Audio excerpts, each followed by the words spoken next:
ആ വർഷം അങ്ങനെ നിർത്തി. പുതുതായി സ്ഥാപിച്ച ഈ 3 വർഷങ്ങൾ ഭാവി ശോഭനമാണ്.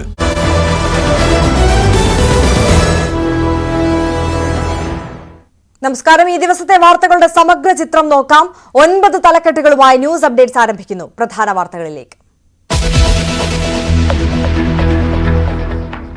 ഭാരതപ്പുഴയിൽ ഒരു കുടുംബത്തിലെ 4 പേർ മുങ്ങി മരിച്ചു. മരിച്ചവരിൽ 2 കുട്ടികളും. അപകടത്തിൽപ്പെട്ടത് ചെറുതുരുത്തി സ്വദേശികൾ.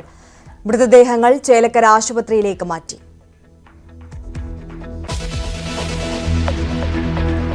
എറണാകുളം ചേന്നമംഗലത്ത് ഒരു വീട്ടിലെ 3 പേരെ വെട്ടിക്കൊന്നു. ഒരാൾ ഗുരുതര പരിക്കുകളോടെ ചികിത്സയിൽ. ആക്രമണത്തിൽ കലാശിച്ചത് അയൽവാസികൾ തമ്മിലുള്ള തർക്കം. പ്രതി ഋതു കസ്റ്റഡിയിൽ.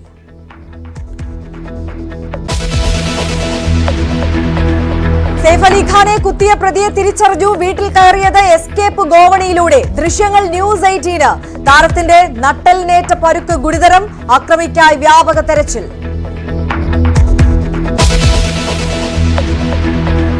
നെയ്യാറ്റിൻകരയിലെ വിവാദ സമാധിത്തറയുടെ ദുരൂഹത നീങ്ങുന്നു. ഗോപന്റേത് സ്വാഭാവിക മരണമെന്ന് പ്രാഥമിക റിപ്പോർട്ട്. Postmortem റിപ്പോർട്ടിനായി police. വിപുലമായ സമാധി നാളെ. നേതൃത്വം നൽകാൻ ഹിന്ദു സംഘടനകൾ. വയനാട് പുൽപ്പള്ളിയിൽ ഭീതി വിതച്ച കടുവ കാണാമറയത്ത് തുടരുന്നു. പരിശോധന തുടർന്ന് ദൌത്യസംഘം. ഫോറസ്റ്റ് റേഞ്ച് ഓഫീസിലേക്ക് കോൺഗ്രസ് മാർച്ച്. ആടുകളെ നഷ്ടമായ കർഷകർക്ക് ധനസഹായം കൈമാറി.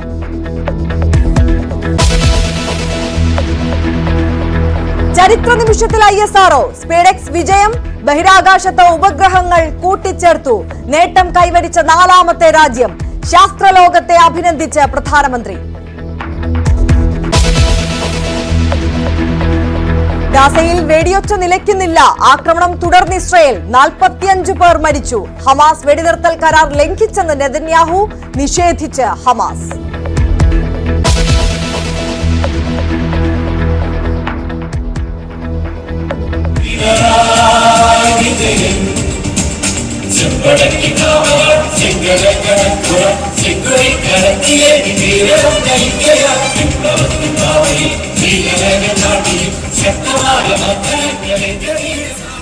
മുഖ്യമന്ത്രിക്ക് മുന്നിൽ വാഴ്ത്തുപാട്ട്. ആസ്വദിച്ച് പിണറായി. വരികൾ എഴുതിയ ജീവനക്കാരന്റേത് സ്പെഷ്യൽ നിയമനം. മുഖ്യനെ പുകഴ്ത്തുമ്പോൾ അസ്വസ്ഥത എന്തിനെന്ന് CPM.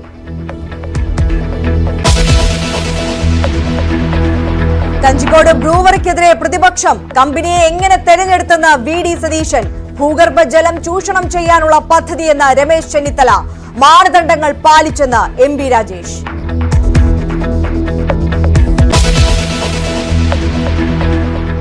ഈ മണിക്കൂറിലെ ഏറ്റവും ദുഃഖകരമായ വാർത്തയിലേക്കാണ് ആദ്യം തന്നെ കടക്കുന്നത്. തൃശൂർ ചെറുതുരുത്തിയിൽ ഒഴുക്കിൽപ്പെട്ട് ഒരു കുടുംബത്തിലെ 4 പേർ മരിച്ചു. ഭാരതപ്പുഴയിൽ കുളിക്കാൻ ഇറങ്ങിയവരാണ് അപകടത്തിൽപ്പെട്ടത്. ചെറുതുരുത്തി സ്വദേശി കബീർ, ഭാര്യ ഷാഹിന, മകൾ 10 വയസ്സുള്ള സറ, ഷാഹിനയുടെ അനുജത്തിയുടെ മകൻ ഫുവാത്ത് എന്നിവരാണ് മരിച്ചത്. MG മിഥുനാണ് കൂടുതൽ വിവരങ്ങളുമായി ചേരുന്നത്. മിഥുൻ, അതിദാരുണമായ സംഭവം. ഇവർ കുളിക്കാനിറങ്ങിയപ്പോഴാണോ ഈ അപകടത്തിൽപ്പെട്ടത്? എങ്ങനെയായിരുന്നു സംഭവം? ആര്യ, വളരെ ദുഃഖകരമായ ഒരു വാർത്ത തന്നെയാണ് തൃശ്ശൂരിൽ നിന്ന് പുറത്തു വരുന്നത്. വൈകിട്ട് 5 മണിയോടുകൂടിയായിരുന്നു ഈ സംഭവം. സഹോദരിക്കും കുടുംബത്തിനുമൊപ്പം ഭാരതപ്പുഴ കാണാനെത്തിയതായിരുന്നു ഇവർ. ഈ സമയത്തായിരുന്നു ഇടയ്ക്കിടെ ഇവർ ഈ സമയം ചെലവഴിക്കുന്നതിന് വേണ്ടി ഇവിടെ എത്താറുണ്ട് എന്നായിരുന്നു നമുക്ക് കുടുംബാംഗങ്ങളിൽ നിന്ന് ലഭ്യമാകുന്ന വിവരം. കുട്ടികൾ ഈ സമയത്ത് പുഴയിലേക്ക് ഇറങ്ങിയപ്പോൾ പിന്നാലെ പോയതായിരുന്നു കബീറും ഷാഹിനയും. ഇതിനിടെ 4 പേരും ഒഴുക്കിൽപ്പെടുകയായിരുന്നു. തിരച്ചിലിനിടെ ഷഹാനയെ പിന്നീട് നാട്ടുകാർ ചേർന്നായിരുന്നു രക്ഷപ്പെടുത്തിയത്. അവിടെ നിന്ന് ആശുപത്രിയിലേക്ക് എത്തിച്ചെങ്കിൽ പോലും തന്നെ ഷഹാനയുടെ ജീവൻ രക്ഷിക്കാനായില്ല. തുടർന്ന് ഏകദേശം 3 മണിക്കൂറോളം തിരച്ചിൽ ഈ പുഴയിൽ, ഭാരതപ്പുഴയിൽ നടത്തുകയുണ്ടായി. ഫയർഫോഴ്സിന്റെയും പോലീസിന്റെയും നേതൃത്വത്തിൽ. ഒപ്പം തന്നെ നാട്ടുകാരും ഈ രക്ഷാപ്രവർത്തനത്തിനുണ്ടായിരുന്നു. ആ സമയത്താണ് മറ്റു 3 പേരുടെ മൃതദേഹങ്ങൾ കൂടി കണ്ടെടുക്കുകയും ചെയ്തത്. 4 പേരുടെയും ജീവൻ രക്ഷിക്കാനായില്ല എന്നുള്ളതാണ് ഏറ്റവും ദുഃഖകരമായ ഒരു വിവരം. അതായത് മുൻകാലങ്ങളിലും ഒക്കെ തന്നെ ഏറ്റവും കൂടുതൽ വിനോദസഞ്ചാരികളും ഒക്കെ വരുന്ന ഒരു മേഖല കൂടിയാണ് ഈ പറയുന്ന ചെറുതുരുത്തിലെ ഈ ഒരു പ്രദേശം. അവിടെയാണ് ഈ അപകടം ഉണ്ടാകുന്നത്. ഇന്ന് വലിയ രീതിയിൽ ഒഴുക്കുണ്ടായിരുന്നു. അതാണ്, അടിയൊഴുക്കുണ്ടായതാണ് ഈ വലിയ രീതിയിൽ ഇവർ അപകടത്തിൽപ്പെടാൻ ഇടയാക്കിയ സംഭവം എന്നാണ് ഫയർഫോഴ്സ് ഉദ്യോഗസ്ഥർ വ്യക്തമാക്കുകയും ചെയ്യുന്നത്. ഈ സമയത്ത് കുട്ടികൾ ആ ഒഴുക്കിൽപ്പെടുന്നത് കണ്ട് ആ സമയത്ത് 2 പേരും, കബീറും ഒപ്പം തന്നെ ഷഹാനയും, ഒപ്പം ഇവർക്ക് പിന്നാലെ ഇറങ്ങുന്നു. ഇവരെ രക്ഷപ്പെടുത്താൻ ശ്രമിക്കുന്നതിനിടയിലാണ് 4 പേരും ആഴത്തിലേക്ക് പോവുകയും അടിയൊഴുക്കിൽപ്പെട്ട് ഒഴുകി പോവുകയും ചെയ്തു എന്നാണ് ദൃക്സാക്ഷികൾ പറയുന്നത്. തുടർന്ന് തന്നെ സമീപത്തുണ്ടായിരുന്ന നാട്ടുകാരെത്തി രക്ഷാപ്രവർത്തനം ഏകോപിപ്പിക്കുകയും തുടർന്ന് ഷാഹിനെ രക്ഷപ്പെടുത്തുകയും ചെയ്തു. ഞാൻ നേരത്തെ സൂചിപ്പിച്ച പോലെ തന്നെ ആശുപത്രിയിൽ എത്തിച്ചെങ്കിൽ പോലും തന്നെ ഷാഹിനയുടെ ജീവൻ രക്ഷിക്കാനായില്ല. മറ്റു 3 പേർക്കായി വലിയ രീതിയിൽ ഫയർഫോഴ്സിന്റെ നേതൃത്വത്തിലും ഒപ്പം തന്നെ പോലീസിന്റെ നേതൃത്വത്തിലും തെരച്ചിൽ ഊർജിതമാക്കുകയും ചെയ്തു. അവരെ ജീവനോടെ തന്നെ രക്ഷിക്കാനാകുമെന്നുള്ള പ്രതീക്ഷയിൽ തന്നെയായിരുന്നു ഇവരുണ്ടായിരുന്നത്. പക്ഷേ തുടർന്ന് രണ്ടാമത്തെ, അതായത് ഈ ഷിഹാനയുടെ സഹോദരി പുത്രൻ ആയിട്ടുള്ള ഭുവാത്ത് കൊച്ചിന്റെ മൃതദേഹം പിന്നീട് കണ്ടെത്തുകയായിരുന്നു. 12 വയസ്സാണ് ഈ കുട്ടിക്കുണ്ടായിരുന്നത്. തുടർന്ന് നടത്തിയ പരിശോധനയിലാണ് ഇവരുടെ മകളായിട്ടുള്ള 10 വയസ്സുള്ള സറ എന്ന കുട്ടിയുടെ മൃതദേഹം ലഭിക്കുന്നത്. ഏറ്റവും ഒടുവിൽ ഷാഹിനയുടെ ഭർത്താവ് കബീറിന്റെ മൃതദേഹങ്ങൾ കൂടി അവിടെ നിന്ന് കണ്ടെത്തുകയും ചെയ്തു. ഏറെ നേരെ നടത്തിയ തെരച്ചിലിനൊടുവിലാണ് ഈ 4 പേരുടെയും മൃതദേഹം കണ്ടെത്തിയത്. 3 മണിക്കൂർ നീണ്ട തെരച്ചിൽ. ആ തെരച്ചിലിനൊടുവിൽ ദുഃഖകരമായ വാർത്തയാണ് വന്നത്. ഒരു കുടുംബത്തിലെ 4 പേരും മരിച്ചിരിക്കുന്നു. മിഥുൻ, ഇവർ ഈ സമീപ പ്രദേശത്ത് തന്നെ ഉള്ള ആളുകളല്ലേ? അടിക്കടി അവിടെ വരാറുണ്ടായിരുന്നു എന്ന് പറയുന്നു. അപ്രതീക്ഷിതമായി ഉണ്ടായ അടിയൊഴുക്ക്, അതാണ് ഇവിടെ വില്ലനായത്. സാധാരണഗതിയിൽ അത്തരത്തിൽ ഒരു കയമോ അത്തരത്തിൽ അപകട സാധ്യതയുള്ള ഒരു മേഖലയല്ല അത് എന്നാണോ മനസ്സിലാക്കേണ്ടത്? അതായത് ചെറുതുരുത്തി സ്വദേശികൾ തന്നെയാണ് ഇവരെന്നാണ്. ഇവർ സമീപ ദിവസങ്ങളിലും ഒക്കെ തന്നെ ഇവിടെ വൈകുന്നേരത്ത് സമയം ചെലവഴിക്കുന്നതിന് വേണ്ടി ഇവർ ഇവിടെ പതിവായി എത്താറുണ്ടായിരുന്ന സ്ഥലമാണ്. ഒപ്പം തന്നെ മറ്റു നാട്ടുകാരുൾപ്പെടെയുള്ളവർ അവിടെ എത്തി അവിടെ അല്പനേരം വിശ്രമിച്ച് കാര്യങ്ങളൊക്കെ പറഞ്ഞു പോകുന്ന ഒരു ഇടം കൂടിയാണ്. അത്തരത്തിലൊരു വിനോദസഞ്ചാര മേഖലയെന്ന് പറയാൻ പറ്റുന്ന ഒരിടം കൂടിയാണ് ഈ പറയുന്ന ഈ അപകടമുണ്ടായ പ്രദേശം. ആ സമയത്ത് ഇവിടെയൊക്കെ ആളുകൾ ഇറങ്ങി കുളിക്കാറുള്ളത് പതിവാണ്. അത്രത്തോളം വെള്ളം ആഴമുള്ള ഇടമല്ല എന്നുള്ളതാണ്. പക്ഷേ കഴിഞ്ഞ ദിവസങ്ങളിലൊക്കെ തന്നെ നല്ല മഴ ഇവിടെ ഉണ്ടായിരുന്നു. അത് അങ്ങനെയാണ് ഇവിടെ ഒരു വലിയ രീതിയിൽ വെള്ളം ഉയരുകയും ഒപ്പം തന്നെ അടിയൊഴുക്ക് ശക്തമാവുകയും ചെയ്തു എന്നാണ് ഇത്തരത്തിൽ ഫയർഫോഴ്സ് ഉദ്യോഗസ്ഥർ വ്യക്തമാക്കുകയും ചെയ്യുന്നത്. അതിനുശേഷം ആണ് ഇവരെ ഈ കുട്ടികൾ ആ വെള്ളത്തിലേക്ക് ചാടി ഇറങ്ങുന്നു. അവരെ രക്ഷിക്കുന്നതിന് വേണ്ടിയാണ് പിന്നാലെ ഇവർ 2 പേരും പോയത് എന്നുള്ളതാണ് ഈ ദൃക്സാക്ഷികൾ വ്യക്തമാക്കുന്നത്. 5 മണിയോടുകൂടിയാണ് ഈ ഒരു അപകടം ഉണ്ടാകുന്നത്. ആ സമയത്ത് അവിടെ ചുഴി ഉണ്ടായിരുന്നതായി പ്രദേശത്തെ ഉണ്ടായിരുന്ന ആളുകളും ഒപ്പം തന്നെ ഫയർഫോഴ്സ് ഉദ്യോഗസ്ഥരും പറയുന്നു. ഈ 4 പേർക്കും നീന്തൽ അറിയാത്തവരാണ്. അതുകൊണ്ട് തന്നെയാണ് ഇത്തരത്തിൽ മരണത്തിലേക്ക് നയിക്കുകയും ചെയ്തത്. എന്തായാലും പോസ്റ്റ്മോർട്ടം നടപടികൾ വേഗത്തിലാക്കാൻ അവിടുത്തെ MLA കൂടിയായിട്ടുള്ള UR പ്രദീപ് MLA ആശുപത്രിയിലെത്തി നടപടികൾ സ്വീകരിക്കുന്നു എന്നാണ് നമുക്ക് മനസ്സിലാക്കാൻ സാധിക്കുന്നത്. കളക്ടറുമായി കൂടിയാലോചിച്ച് ഇന്ന് തന്നെ ഇൻക്വസ്റ്റ് നടപടികൾ പൂർത്തിയാക്കാൻ നിർദ്ദേശം നൽകിയിട്ടുണ്ട്. 4 പേരുടെയും ഇൻക്വസ്റ്റ് ഇന്ന് തന്നെ ചേലക്കര ജീവോദയ ആശുപത്രിയിൽ നടത്തുമെന്നാണ് അറിയിച്ചിട്ടുള്ളത്. നാളെ രാവിലെ തൃശൂർ മെഡിക്കൽ കോളേജിലായിരിക്കും പോസ്റ്റ്മോർട്ടം നടപടികൾ പൂർത്തീകരിക്കുക. തുടർന്ന് മൃതദേഹങ്ങൾ ബന്ധുക്കൾക്ക് വിട്ടു നൽകിയും വിവരങ്ങൾ നൽകിയത്. ചെറുതുരുത്തിയിലാണ് ഭാരതപ്പുഴയിൽ ഒഴുക്കിൽപ്പെട്ട് ഒരു കുടുംബത്തിലെ 4 പേർ മരിച്ചിരിക്കുന്നു എന്നുള്ള ദാരുണമായ വാർത്ത വരുന്നു. മറ്റൊരു ദുഃഖകരമായ വാർത്ത വരുന്നത് എറണാകുളത്ത് നിന്നാണ്. എറണാകുളം ചേന്നമംഗലത്ത് ഒരു വീട്ടിലെ 3 പേരെ വെട്ടിക്കൊന്നു. ഒരാൾക്ക് പരുക്ക. അയൽവാസികൾ തമ്മിലെ തർക്കമാണ് കൂട്ടക്കൊലയ്ക്ക് കാരണം. വെട്ടിക്കൊലപ്പെടുത്തിയ ഋതു കസ്റ്റഡിയിലാണ്. ഉഷ, വേണു, വിനീഷ എന്നിവരാണ് മരിച്ചത്. ഡാനി പോൾ കൂടുതൽ വിവരങ്ങൾ നൽകും. ഡാനി, ഈ പ്രതിയായിട്ടുള്ള ഋതു റൌഡി ലിസ്റ്റിൽപ്പെട്ട ആളാണ് എന്നുള്ളതാണ് പോലീസ് നൽകുന്ന വിവരം. കസ്റ്റഡിയിലുണ്ട്. എന്താണ് ഈ ആക്രമണത്തിന് പിന്നിലെ കാരണം? ഇതിൽ പ്രധാനമായും പറയുന്നത് ഇതിൽ അയൽവാസിയാണ് ഈ ആക്രമണം നടത്തിയത്. ഇവർ തമ്മിലുള്ള ഒരു കുടുംബ വഴക്ക് ഉണ്ടായിരുന്നു. അതിന്റെ ഒരു കാരണങ്ങൾ ഇതിനെ സംബന്ധിച്ചൊരു വ്യക്തതയില്ല. കഴിഞ്ഞ കുറച്ച് നാളുകളായിട്ട് ഇവർ തമ്മിലുള്ള വിഷയങ്ങൾ ഉണ്ടായിരുന്നു എന്ന് പറയുന്നു. പക്ഷെ അത് പ്രധാനമായും ഇപ്പോൾ ഈ അതിക്രമം നടത്തിയ ഋതു എന്നയാളുടെ ഭാഗത്തു നിന്നാണ് പ്രധാനമായും പലപ്പോഴും ഈ വിഷയങ്ങൾ ഉണ്ടാകുന്ന. അയാൾ സമീപവാസികളോട് തട്ടിക്കയറുന്ന ഒരു സ്വഭാവക്കാരനാണ്. അയാൾ ഒരു ലഹരി മരുന്നിന് അടിമപ്പെട്ട ആളാണ് എന്നുള്ള വിവരങ്ങൾ കൂടി ലഭിക്കുന്നുണ്ട്. അത് മാത്രമല്ല റൌഡി ലിസ്റ്റിൽ ഉൾപ്പെട്ട ഒരാളാണ്. 2022 മുതൽ റൌഡി ലിസ്റ്റിൽ ഇയാൾ ഉൾപ്പെട്ടിട്ടുണ്ട്. 3 കേസുകളിലെ പ്രതിയാണ് ഇയാൾ. നോർത്ത് പറവൂർ വടക്കേക്കര സ്റ്റേഷനുകളിലെ ഉള്ള പ്രതിയാണ് ഇയാൾ. ഇന്ന് വൈകുന്നേരമായിരുന്നു ഈ സംഭവം നടക്കുന്നത്. ഏതാണ്ട് 6 മണിയോടുകൂടി ചേന്നമംഗലത്ത് വീട്ടിലേക്ക് ഇയാൾ ചെല്ലുകയായിരുന്നു. കമ്പി വടിയുമായി ചെല്ലുകയായിരുന്നു. 2 വടി അയാളുടെ കയ്യിലുണ്ടായിരുന്നു എന്നതാണ് പറയുന്നത്. ഇതിനുശേഷമാണ് ഇവർക്ക് വലിയ രീതിയിൽ തന്നെ ഇവർക്ക് പരിക്കേൽക്കുന്ന രീതിയിൽ തന്നെ ഇവർക്ക് വെട്ടുന്നത്. ഇതിൽ വേണുവിന്റെ ഭാര്യ ഉഷ, അവരുടെ മരുമകൾ വിനീഷ എന്നിവരാണ് ഈ ആക്രമണത്തിൽ അവിടെ വെച്ച് മരണപ്പെടുന്നത്. ഇതിൽ പരിക്കേറ്റ വേണുവിന്റെ മകൻ, വിനീഷയുടെ ഭർത്താവ് ജിതിൻ ആശുപത്രിയിലാണ്, സ്വകാര്യ ആശുപത്രിയിൽ പ്രവേശിച്ചിരിക്കുന്ന ജിതിന്റെ നില അതീവ ഗുരുതരമാണ് എന്നതാണ് പറയുന്നത്. തീർത്തും എല്ലാവരെയും ഞെട്ടിപ്പിക്കുന്ന ഒരു സംഭവമായിരുന്നു ഉണ്ടായിരുന്നു. ഇന്ന് വൈകുന്നേരത്തോടു കൂടിയാണ് ഈ സംഭവം ഉണ്ടാവുന്നത്. ഇതിനുശേഷം ഇയാളെ പോലീസ് സ്റ്റേഷനിലേക്ക് ഇയാൾ ചെന്ന് കയറിയതാണെന്നുമല്ല, SI ഈ സംഭവം അറിഞ്ഞ് എത്തുകയും അതിനുശേഷം ഇയാളെ പിടികൂടുകയുമാണ് എന്നതാണ് ലഭിക്കുന്ന വിവരം. ഇയാളെ പോലീസ് കസ്റ്റഡിയിൽ എടുത്തിട്ടുണ്ട്. വടക്കേക്കര പോലീസ് ഇയാളെ കസ്റ്റഡിയിൽ എടുത്തിട്ടുണ്ട്. കഴിഞ്ഞ കുറെ നാളുകളായി ഈ രീതിയിലുള്ള ഒരു പ്രവർത്തനങ്ങൾ ഇയാളുടെ ഭാഗത്തുനിന്ന് ഉണ്ടായിട്ടുള്ളതായാണ് പറയുന്നത്. ഈ കുടുംബവുമായി ഇതിനു മുമ്പും ഇത്തരത്തിൽ സമാനമായ വാക്കേറ്റവും ഇത്തരത്തിലുള്ള ആക്രമണമൊക്കെ ഈ ഋതുവിന്റെ ഭാഗത്തു നിന്ന് ഉണ്ടായിരുന്നോ? അത് നേരത്തെയും ഇതുമായി ബന്ധപ്പെട്ടുകൊണ്ട് പലപ്പോഴും ഇയാൾ ഈ സമീപ വീടുകളിലേക്ക്, പ്രത്യേകിച്ച് ഇവരുടെ വീടുകളിലേക്ക് കേന്ദ്രീകരിച്ചുകൊണ്ട് പലപ്പോഴും അവിടേക്ക് കമ്പിവടിയുമായി എത്തുകയും ഈ കമ്പിവടി ഇയാൾ പലപ്പോഴും അവിടെ കയ്യിൽ കരുതി അടുത്ത വീടുകൾ ഭീഷണി മുഴക്കുകയെല്ലാം തന്നെ ഇയാളുടെ ഭാഗത്തുനിന്ന് ഉണ്ടായിരുന്നതായാണ് പറയുന്നത്. കാരണം ഈ ലഹരി മരുന്നിന് അടിപ്പെട്ട ഒരാളാണ് ഇയാള്. അതുകൊണ്ട് തന്നെ പലപ്പോഴും ഈ രീതിയിലുള്ളൊരു പെരുമാറ്റം ഇയാളുടെ ഭാഗത്തുനിന്ന് ഉണ്ടായിരുന്നു. സമീപ വീടുകളിലെല്ലാം തന്നെ ഇതുമായി ബന്ധപ്പെട്ടുകൊണ്ട് ഇയാൾക്ക് നേരത്തെയും ഇയാൾക്കെതിരെ പരാതികൾ നിലവിലുള്ളതാണ് എന്നാണ് പോലീസ് പറയുന്നത്. അത് നേരത്തെ 3 കേസുകളിൽ ഇയാൾ ഉൾപ്പെട്ടിട്ടുണ്ട്. ഇയാള് നേരത്തെയും 3 കേസുകളുമായി ബന്ധപ്പെട്ട്, അത് ഈ ഇവരുമായി ബന്ധപ്പെട്ടുള്ളതല്ല, മറ്റു പലരുമായി ബന്ധപ്പെട്ടുള്ളതാണ്. നോർത്ത് പരവൂരും വടക്കേക്കര പോലീസ് സ്റ്റേഷനുമായിട്ടാണ് ഈ കേസുകളുള്ളത്. അത് മോഷണവും അതോടൊപ്പം തന്നെ സ്ത്രീകളെ ഉപദ്രവിക്കുന്ന അടക്കമുള്ള ഒരു കേസുകളെല്ലാം തന്നെ ഇയാൾ പെട്ടിട്ടുണ്ട്. റൌഡി ലിസ്റ്റിൽ 2022 മുതൽ ഇയാൾ ഉള്ള ഒരാളാണ്. അങ്ങനെ ഇയാൾക്ക് ഒരു ക്രിമിനൽ പശ്ചാത്തലം വേണ്ടുവോളമുള്ള ഒരാൾ തന്നെയാണ് ഈ ഋതു എന്ന് പറയുന്ന ആൾ. എന്നാലും ഈ രീതിയിലുള്ള ഒരു പ്രവൃത്തിയിലേക്ക് ഇത്തരം കാര്യങ്ങൾ നീങ്ങുമെന്ന് ആരും തന്നെ കരുതിയിരുന്നില്ല. ഈ അടുത്ത വീട്ടിലേക്ക് ഇന്ന് കയറുകയും അടിച്ച് അവരെ വീഴ്ത്തുകയുമാണ് ഉണ്ടായത്. സാധാരണഗതിയിൽ പലപ്പോഴും ഇയാളെ ഒരു ഭീഷണി മുഴക്കുന്ന രീതിയിലാണ് പലപ്പോഴും ഉണ്ടാവുന്നത്.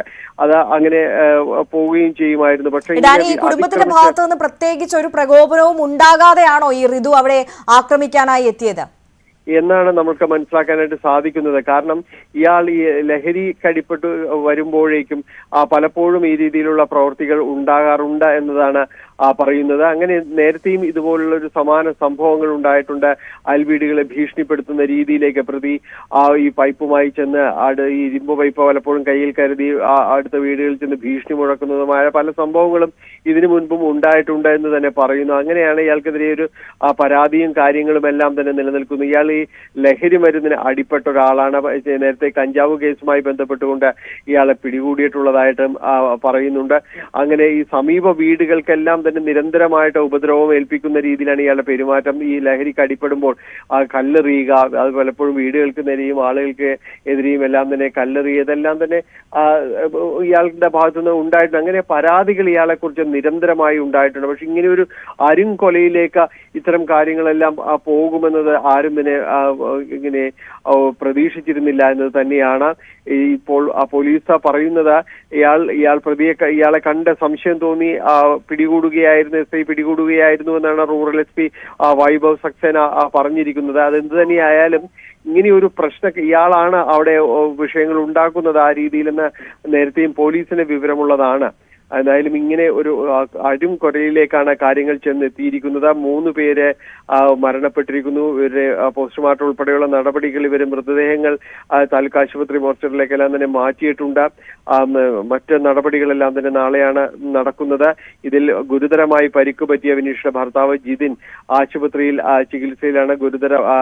അത്യാസന്ന നിലയിലാണ് എന്നതാണ് ആശുപത്രി വൃത്തങ്ങൾ അറിയിക്കുന്നത്. വളരെ സാരമായിട്ട് തന്നെ ഇവർക്ക് പരിക്ക് പറ്റിയിട്ടുണ്ട്. ചേന്ദമംഗലം കിഴക്കും പുറത്താണ് ഈ സംഭവം ഉണ്ടായിരിക്കുന്നത്. പറവൂരിൽ പെടുന്ന പ്രദേശമാണ്. എന്നാലും പോലീസ് ഈ സ്ഥലത്ത് എത്തി ഈ പ്രശ്നങ്ങൾ നടക്കുന്നു എന്ന് കേട്ടറിഞ്ഞപ്പോൾ തന്നെ പോലീസ് എത്തിയെന്നാണ് മനസ്സിലാക്കാൻ സാധിക്കുന്നത്. തുടർന്നാണ് ഇയാളെ പിടികൂടുന്നതടക്കമുള്ള കാര്യങ്ങൾ ഉണ്ടായത്. കഴിഞ്ഞ കുറച്ചു നാളുകളായി ഈ ഋതുവെ കൊണ്ടുള്ള വിഷയങ്ങൾ സമീപവാസികൾക്ക് എല്ലാം തന്നെ ഉണ്ടായിരുന്നു. ഇത് ഇവരുമായിട്ട് ഇപ്പോൾ മരിച്ച വേണുവിന്റെ കുടുംബമായിട്ട് പ്രത്യേകിച്ചും ഇയാൾ പലപ്പോഴും തന്നെ പ്രശ്നങ്ങൾ ഉണ്ടാക്കുന്ന ഒരാളായിരുന്നു എന്ന് തന്നെയാണ് അറിയാനായിട്ട് സാധിക്കുന്നത്. ഇത് സംബന്ധിച്ച് നേരത്തെയും പരാതികൾ നിലവിലിരുന്നതായിട്ട് പറയുന്നു. ഇന്ന് വൈകിട്ടാണ് ഈ വിഷയത്തിലേക്ക് പോകുന്നത്. നേരത്തെ ബംഗളൂരിൽ ഇയാൾ ജോലി ചെയ്യുകയായിരുന്നു. തിരിച്ച് നാട്ടിലെത്തിയ ശേഷമാണ് പിന്നീട് വലിയ രീതിയിലേക്ക് പ്രകോപനം ഉണ്ടാക്കുന്ന രീതിയിലേക്ക് എല്ലാം തന്നെ കാര്യങ്ങൾ മാറുന്നത്. അത് ഇത്തരം ഞെട്ടിപ്പിക്കുന്ന അരുംകൊലയിലേക്ക് കാര്യങ്ങൾ എത്തി ചേർന്നിരിക്കുന്നു എന്നുള്ളതാണ്. എറണാകുളം ചേന്ദമംഗലത്താണ് ഒരു വീട്ടിലെ 3 പേരെ അയൽവാസി വെട്ടിക്കൊലപ്പെടുത്തിയിരിക്കുന്നത്. കസ്റ്റഡിയിലുള്ള ഋതു എന്ന് പറയുന്ന വ്യക്തി സ്ഥിരം കുറ്റവാളിയാണ്. അതോടൊപ്പം ഈ സമീപവാസികൾക്കെല്ലാം പൊതുശല്യമായി മാറിയിരുന്ന ഒരു വ്യക്തിയാണ്. പലവട്ടം പരാതി നൽകിയിട്ടുണ്ടായിരുന്നു. താക്കീതൊക്കെയും പോലീസിന്റെ ഭാഗത്തു നിന്ന് ഉണ്ടായിട്ടുണ്ടായിരുന്നു. പക്ഷേ അത് ഇത്തരത്തിൽ വലിയൊരു അരുംകൊലയിലേക്ക് കാര്യങ്ങൾ എത്തിച്ചേരുമെന്നുള്ളത് ആരും പ്രതീക്ഷിച്ചിരുന്നില്ല എന്നുള്ളതാണ്. ഡാനി പോളാണ് വിശദാംശങ്ങൾ നൽകിയത്. മറ്റു വാർത്തകളിലേക്ക്. തൃശൂർ ചിൽഡ്രൻസ് ഹോമിൽ 17-കാരനെ 15-കാരൻ അടിച്ചു കൊന്നു. UP സ്വദേശി അങ്കിതാണ് ചുറ്റിക കൊണ്ട് അടിയേറ്റ് മരിച്ചത്. സംഭവത്തിൽ ചിൽഡ്രൻസ് ഹോമിലെ കെയർ ടേക്കർമാർക്ക് വീഴ്ചയുണ്ടായിട്ടുണ്ടോ എന്ന കാര്യം പരിശോധിക്കുമെന്ന് ജില്ലാ കളക്ടർ അറിയിച്ചു. ചിൽഡ്രൻസ് ഹോമിലെ അന്തേവാസികളായ ഇരുവരും തമ്മിൽ ഇന്നലെ രാത്രി വലിയ തർക്കവും വെല്ലുവിളിയും നടന്നിരുന്നു. രാത്രിയിൽ തന്നെ ഇരുവരും തമ്മിലുള്ള പ്രശ്നം പറഞ്ഞു തീർത്തെങ്കിലും ഇന്ന് രാവിലെ പല്ലു തേച്ചപ്പോൾ 15-കാരന് അസഹ്യമായ വേദന അനുഭവപ്പെട്ടു. ഇതേ തുടർന്നുണ്ടായ ദേഷ്യത്തിലാണ് ഓഫീസ് മുറിയിലിരുന്ന് ചുറ്റികയെടുത്ത് അങ്കിത്തിന്റെ തലക്കടിച്ചത്. രാവിലെ 6:30യോടെയായിരുന്നു സംഭവം. ഗുരുതരമായി പരിക്കേറ്റ അങ്കിത്തിനെ തൃശൂർ മെഡിക്കൽ കോളേജിലേക്ക് കൊണ്ടുപോയെങ്കിലും ജീവൻ രക്ഷിക്കാനായില്ല. അങ്കിത്തിന്റെ മൃതദേഹം പോസ്റ്റ്മോർട്ടം നടപടികൾക്കായി തൃശൂർ മെഡിക്കൽ കോളേജിലേക്ക് കൊണ്ടുപോയി. ജുവനൈൽ ജസ്റ്റിസ് നിയമപ്രകാരം തന്നെ കൊലപാതകത്തിന്റെ തുടർ നടപടികൾ നടക്കുമെന്ന് കമ്മീഷണർ R. ഇളങ്കോ അറിയിച്ചു. 12 വയസ്സ് കഴിഞ്ഞ കുട്ടികൾക്ക് കുറ്റകൃത്യത്തിന്റെ ഉത്തരവാദിത്തമുണ്ട്. അതേസമയം നിയമപരമായി കെയർടേക്കർമാർക്ക് ഉത്തരവാദിത്തമില്ലെങ്കിലും അവരെയും ചോദ്യം ചെയ്യുമെന്നും കമ്മീഷണർ അറിയിച്ചു. ഇതിലിപ്പം പ്രതിയായിട്ടുള്ള കുട്ടിയും പ്രായപൂർത്തിയാകാതെ കുട്ടിയായതുകൊണ്ട് ജുവനൈൽ ജസ്റ്റിസ് നിയമപ്രകാരം നടപടികൾ ചെയ്തു വരുന്നുണ്ട്. എന്നാലും ഒരു കൊലപാതക കേസിൽ ഉണ്ടാകുന്ന കാര്യങ്ങൾ തന്നെ അതിൻ്റെ തെളിവെടുപ്പും കാര്യങ്ങളും അതിനു വേണ്ടിയുള്ള സീൻ ഗാർഡ് ചെയ്തിട്ടുണ്ട്. ഇനി സയന്റിഫിക് ആയിട്ടുള്ള പരിശോധനകളും ബാക്കിയുള്ള കാര്യങ്ങൾ നമുക്ക് മുന്നോട്ട് പോകും. അതേസമയം സംഭവത്തിൽ ചിൽഡ്രൻസ് ഹോമിലെ കെയർടേക്കർമാർക്ക് വീഴ്ചയുണ്ടായിട്ടുണ്ടോ എന്ന് പരിശോധിക്കുമെന്ന് ജില്ലാ കളക്ടർ അർജുൻ പാണ്ഡ്യൻ അറിയിച്ചു. കൃത്യം നടക്കുന്ന സമയത്ത് 2 കെയർടേക്കർമാർ ജോലിയിലുണ്ടായിരുന്നു. കെയർടേക്കർമാർ 2 പേര് ഈ സമയത്ത് ഉണ്ടായിരുന്നു. പക്ഷെ അതുമായിട്ട് ബന്ധപ്പെട്ട് ഞാൻ അന്വേഷണത്തിന് നിർദ്ദേശം കൊടുത്തിട്ടുണ്ട്. അതുമായിട്ട് ബന്ധപ്പെട്ട് അന്വേഷണം വന്നതിന് ശേഷം അവർക്കെതിരെ നടപടി വേണമെന്നുള്ളത് അതിൽ തീരുമാനിക്കും. UPയിൽ നിന്നും കേരളത്തിലെത്തി താമസമാക്കിയ കുട്ടിയാണ് മരിച്ചത്. 2023 മുതൽ തൃശൂർ ചിൽഡ്രൻസ് ഹോമിലെ അന്തേവാസിയാണ് അങ്കിത്. 1 മാസം മുൻപാണ് കൊല നടത്തിയ 15-കാരൻ ചിൽഡ്രൻസ് ഹോമിലെത്തിയത്. ന്യൂസ് 18 തൃശൂർ. മലപ്പുറം വണ്ടൂരിൽ നവജാത ശിശുവിനെ കൊണ്ടുപോവുകയായിരുന്ന ആംബുലൻസ് ബൈക്കിലിടിച്ച അപകടം. യുവാവിന്റെ കാലിന്റെ തള്ളവിരൽ അറ്റു. ബൈക്ക് യാത്രക്കാരനായ വാണിയമ്പലം സ്വദേശിക്കാണ് വലത്തെ കാലിന് പരിക്കേറ്റത്. ഇയാളെ പെരിന്തൽമണ്ണയിലെ സ്വകാര്യ ആശുപത്രിയിലേക്ക് മാറ്റി. അപകടത്തെ തുടർന്ന് ആംബുലൻസിലുണ്ടായിരുന്ന കുഞ്ഞിനെ മറ്റൊരു വാഹനത്തിലാണ് ആശുപത്രിയിൽ എത്തിച്ചത്. കുഞ്ഞ് ആശുപത്രിയിൽ ചികിത്സയിലാണ്. ആംബുലൻസ് ഡ്രൈവർക്കെതിരെ കേസെടുക്കുമെന്ന് പോലീസ് അറിയിച്ചു.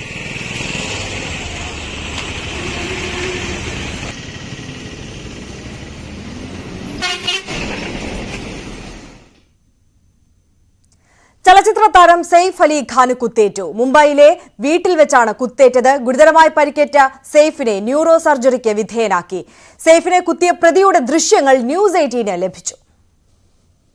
മുംബൈ ബാന്ദ്രയിലെ സദ്ഗുരു ശരൺ അപ്പാർട്ട്മെന്റിൽ 12ാം നിലയിലെ വസതിയിൽ പുലർച്ചെ 2:30യോടെയാണ് സംഭവം. മക്കളുടെ മുറിക്ക് സമീപം വലിയ ശബ്ദം കേട്ടാണ് സെയ്ഫ് അലി ഖാൻ പുറത്തിറങ്ങിയത്. അപ്പോഴാണ് കത്തിയുമായി നിൽക്കുന്ന അജ്ഞാതനെ കണ്ടത്.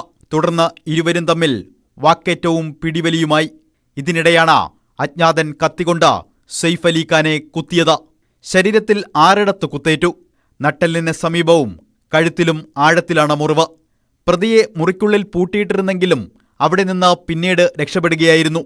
സ്വകാര്യ ആശുപത്രിയിലെത്തിച്ച സെയ്ഫ് അലി ഖാന് ന്യൂറോ സർജറിയും പ്ലാസ്റ്റിക് സർജറിയും നടത്തി. സംഭവം നടക്കുമ്പോൾ ഭാര്യ കരീന കപൂറും 2 കുട്ടികളും വീട്ടിലുണ്ടായിരുന്നു. മോഷണ ശ്രമത്തിനിടെയാണ് സെയ്ഫിന് കുത്തേറ്റതെന്ന് കരീന പറയുന്നു. ആരാധകർ ശാന്തരായിരിക്കണമെന്നും അഭ്യൂഹങ്ങൾ പരത്തരുതെന്നുമാണ് കരീനയുടെ അഭ്യർത്ഥന. ശക്തമായ സുരക്ഷാ സംവിധാനങ്ങളുള്ള അപ്പാർട്ട്മെന്റിൽ പ്രതി എങ്ങനെ കടന്നു എന്നത് ഇപ്പോഴും അവ്യക്തമാണ്. പ്രതിയെ അപ്പാർട്ട്മെന്റിനുള്ളിൽ കടക്കാൻ ആരോ സഹായിച്ചെന്ന സംശയം ഇതോടെ ബലപ്പെട്ടു. സെയ്ഫ് അലി ഖാന്റെ വീട്ടിലെ ജീവനക്കാരിയുടെ സഹായത്തോടെയാണ് ഇയാൾ അകത്ത് കടന്നതെന്ന് സംശയിക്കുന്നു. ജീവനക്കാരിയെ പോലീസ് വിശദമായി ചോദ്യം ചെയ്തു.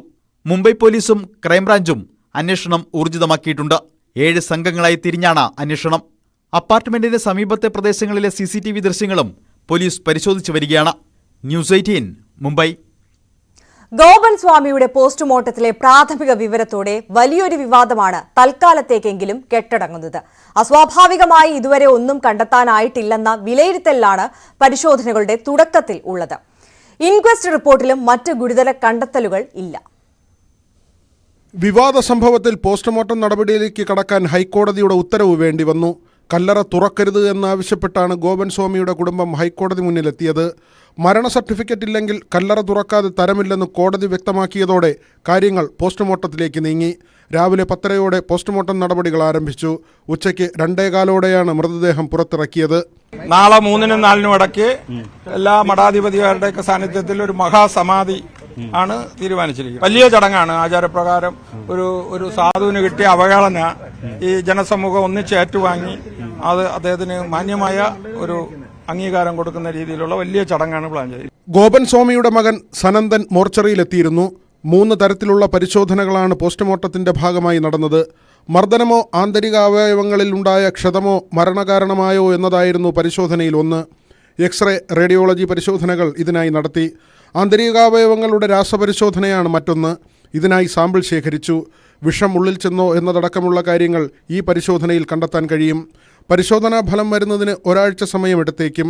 ഇതിനുശേഷം മാത്രമേ മരണം സ്വാഭാവികമാണോ എന്നതിൽ അന്തിമ നിഗമനത്തിലെത്താൻ കഴിയൂ. വിവിധ രോഗങ്ങൾക്ക് മരുന്ന് കഴിച്ചിരുന്ന ഗോപൻ സ്വാമിയുടേത് സ്വാഭാവിക മരണമാണോ എന്നതും പരിശോധിച്ചു. പ്രാഥമിക പരിശോധനയിൽ അസ്വാഭാവികത കണ്ടെത്താത്തതോടെ മൃതദേഹം വീട്ടുകാർക്ക് വിട്ടുനൽകി. ന്യൂസ് 18 തിരുവനന്തപുരം. ഗോപൻ സ്വാമിയുടെ സമാധി സ്ഥലം പൊളിച്ച് പരിശോധന നടത്താമെന്ന ഹൈക്കോടതി ഉത്തരവ് വന്നതിന് പിന്നാലെ തന്നെ ജില്ലാ ഭരണകൂടം നടപടികൾ വേഗത്തിലാക്കിയിരുന്നു. ഇന്നലെ രാത്രി തന്നെ സമാധി സ്ഥലം പൊളിച്ചേക്കുമെന്ന അഭ്യൂഹം പരന്നു.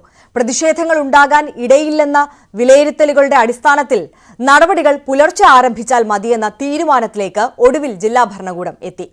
ആറാലുമൂടെന്ന കൊച്ചു ഗ്രാമം ഇന്ന് ഉറക്കമുണർന്നത് പോലീസിന്റെ കേസ് ഡയറിയിൽ ചരിത്രമായി മാറുന്ന ഒരു ദിനത്തിലേക്ക് കൂടിയാണ്. മുൻ നിശ്ചയിച്ച പ്രകാരം പുലർച്ചെ 5 മണിയോടെ നെയ്യാറ്റിൻകരയിലെ കൈലാസനാഥ ക്ഷേത്ര പരിസരവും ഗോപൻ സ്വാമിയുടെ വീടും സമാധി സ്ഥലവും പോലീസിന്റെ നിയന്ത്രണത്തിലായി. ജില്ലാ കളക്ടറുടെ നിർദ്ദേശത്തിന്റെ അടിസ്ഥാനത്തിൽ നടപടികൾക്ക് മേൽനോട്ടം വഹിക്കാൻ സബ് കളക്ടർ OV ആൽഫ്രഡ് സ്ഥലത്ത്. 2 ഡിവൈഎസ്പിമാരുടെ നേതൃത്വത്തിൽ വൻ പോലീസ് സംഘം, പിന്നാലെ മെഡിക്കൽ കോളേജ് ആശുപത്രിയിൽ നിന്നുള്ള ഫോറൻസിക് സർജൻ ഉൾപ്പെടെയുള്ള സംഘവും. 7:15 കല്ലറ പൊളിച്ച് മൃതദേഹം പുറത്തെടുക്കാനുള്ള നടപടികൾ ആരംഭിച്ചു. മുകൾ ഭാഗത്തെ കരിങ്കൽ സ്ലാബ് ഇളക്കിയതോടെ മൃതദേഹം അകത്തുണ്ടെന്ന് പോലീസ് ഉറപ്പിച്ചു. തുടർന്ന് 2 വശങ്ങളിൽ സ്ഥാപിച്ചിരുന്ന സ്ലാബുകൾ കൂടി നീക്കി. ഭസ്മവും കർപ്പൂരവും ഉൾപ്പെടെയുള്ള പൂജാവസ്തുക്കൾ കൊണ്ട് നെഞ്ചുവരെയുള്ള ഭാഗം മൂടിയ നിലയിലായിരുന്നു മൃതദേഹം. കുടുംബാംഗങ്ങൾ പോലീസിന് നൽകിയ മൊഴിയിൽ പരാമർശിച്ചിരുന്നത് പോലെ കിഴക്ക് ദിശയിൽ ഇരിക്കുന്ന നിലയിലായിരുന്നു ഗോപൻ സ്വാമി. തുണികൊണ്ട് പൊതിഞ്ഞ മൃതദേഹം പുറത്തെടുത്ത് ഇൻക്വസ്റ്റ് നടപടികൾക്ക് വിധേയമാക്കി. പ്രാഥമിക നടപടിക്രമങ്ങൾ പൂർത്തിയാക്കിയ ശേഷം ഫോറൻസിക് സംഘവും അന്വേഷണ ഉദ്യോഗസ്ഥരും പുറത്തേക്ക്. 9:45 വിശദമായ പരിശോധനകൾക്കും പോസ്റ്റ്മോർട്ടം നടപടികൾക്കുമായി മൃതദേഹം മെഡിക്കൽ കോളേജ് ആശുപത്രിയിലേക്ക് മാറ്റി. കുടുംബത്തിന്റെ സഹകരണത്തോടെയാണ് നടപടികൾ പൂർത്തിയാക്കിയതെന്ന് സബ് കളക്ടർ പോലീസ് അറിയിക്കുന്നതായിരിക്കും. അതിന്റെ അന്വേഷണവും ബാക്കി കാര്യങ്ങളും പോലീസും അതുമായിട്ട് മുന്നോട്ട് പോയിട്ട് ബാക്കി കാര്യങ്ങൾ അറിയിക്കുന്നതായിരിക്കും. അപ്പോൾ നമ്മൾ അതിന്റെ ഒരു പൂർത്തിയാക്കിയതിനു ശേഷം നമ്മൾ ബോഡി കുടുംബക്കാർക്ക് വിട്ടുകൊടുക്കുന്നതായിരിക്കും. മക്കൾ പറഞ്ഞതനുസരിച്ച് സമാധിയായ രീതിയിൽ തന്നെയായിരുന്നു മൃതദേഹം? ഇല്ല, അതൊക്കെ നമ്മുടെ അന്വേഷണത്തിന്റെ ഭാഗമാണ്. അതൊക്കെ പോലീസ് വഴി അറിയിക്കും. വീട്ടുകാരുടെ കൂടി സഹകരണത്തോടെയായിരുന്നു സ്ലാബ് പൊളിക്കൽ നടപടി? വീട്ടുകാരോട് നമ്മൾ സംസാരിച്ചിരുന്നു. നമ്മൾ അതിന് മുന്നേ സംസാരിച്ചിരുന്നു, അതിനുശേഷം സംസാരിച്ചിരുന്നു. ഞാനും ഡിവൈഎസ്പി ഉണ്ടായിരുന്നു. നമ്മൾ അവരെ കാര്യങ്ങളൊക്കെ പറഞ്ഞ് മനസ്സിലാക്കിയിട്ടുണ്ട്. അപ്പോൾ ഇതിനുശേഷം അവരവിടെ വരുവാണെങ്കിൽ നമ്മൾ ബോഡി വിട്ടുകൊടുക്കുന്നുള്ള എങ്ങനെ എല്ലാ കാര്യങ്ങളും പറഞ്ഞ് മനസ്സിലാക്കിയിട്ടുണ്ട്. അപ്പോൾ നമ്മൾ ഇന്ന് രാവിലെയും 2 പ്രാവശ്യം അവരോട് സംസാരിച്ചിരുന്നു. അവരൊക്കെ ആയിരുന്നു? നമ്മളോട് സംസാരിച്ചിരുന്നു. അപ്പം അവരെ പരമാവധി പറഞ്ഞ് നമ്മൾ നമ്മുടെ ഭാഗത്തു നിന്നുള്ള കാര്യങ്ങളൊക്കെ പറഞ്ഞ് മനസ്സിലാക്കാൻ ശ്രമിച്ചതിന് ശേഷമാണ് ബാക്കി കാര്യങ്ങളിലേക്ക് കടന്നിരിക്കുന്നത്.